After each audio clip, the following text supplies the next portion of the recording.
que la Ligue des Champions 2022-2023 est ouverte comme jamais. Et honnêtement, moi j'ai bien du mal, à l'instant T, je dis bien, même s'il y a les usual suspects, à donner un favori. C'est très difficile de donner un favori. Qui sont les favoris, naturels de la Ligue des Champions? Si on regarde le casting aujourd'hui, c'est Real, Manchester City, Liverpool et le PSG. En gros, si on enlève... Oui, ça te fait sourire le PSG, je sais. Mais bon, voilà. Allons-y quand même là-dessus. Ce sont des équipes qui ont plus perdu en 2023, donc c'est-à-dire lors du dernier mois, que Naples, depuis toute la saison, ou que le Benfica.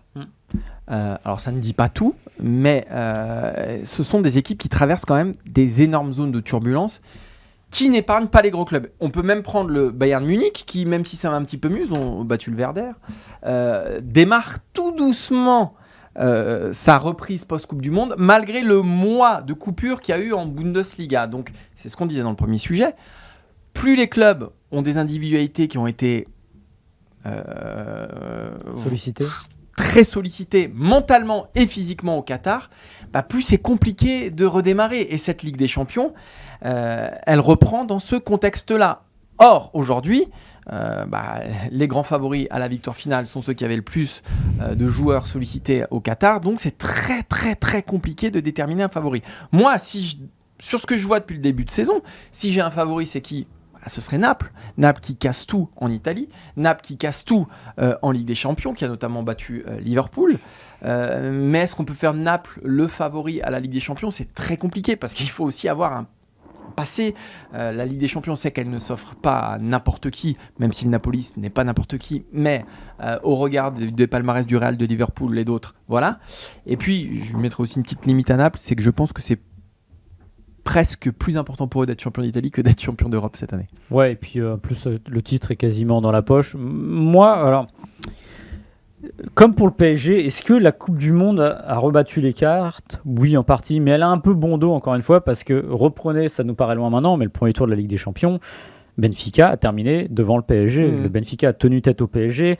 Naples était fort avant la Coupe du Monde. Liverpool était déjà largué avant la Coupe du Monde. Donc je pense qu'il y a peut-être un effet amplificateur de la Coupe du Monde, mais en tout cas, il n'a pas complètement changé la donne.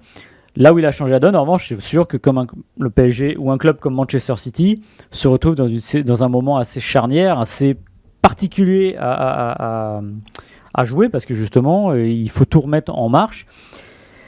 Mais moi, je changerais pas tellement mon prono. Je pense que, évidemment, presque peut-être le plus dangereux pour un club comme City, justement, c'est ce qui vient là. C'est-à-dire qu'il ne faut pas se rater maintenant, parce que ça ira mieux demain. Alors évidemment, ça ira mieux demain, je rase gratis, mais j'ai quand même l'impression que ça peut aller de mieux en mieux. Et ce qui est intéressant aussi sur cette édition de la Ligue des Champions, c'est quand même un fait qu'on a souligné à la fin du premier tour, c'est qu'il n'y a plus qu'un club espagnol. C'est-à-dire qu'il y a un nivellement aussi de la Liga. Avant, si vous rajoutez l'Atlético et le Barça dans la liste des huitièmes de finalistes, vous n'avez pas la même tête et vous avez une compétition qui vous paraît un peu plus classique et un peu plus, prestigieuse et relevée.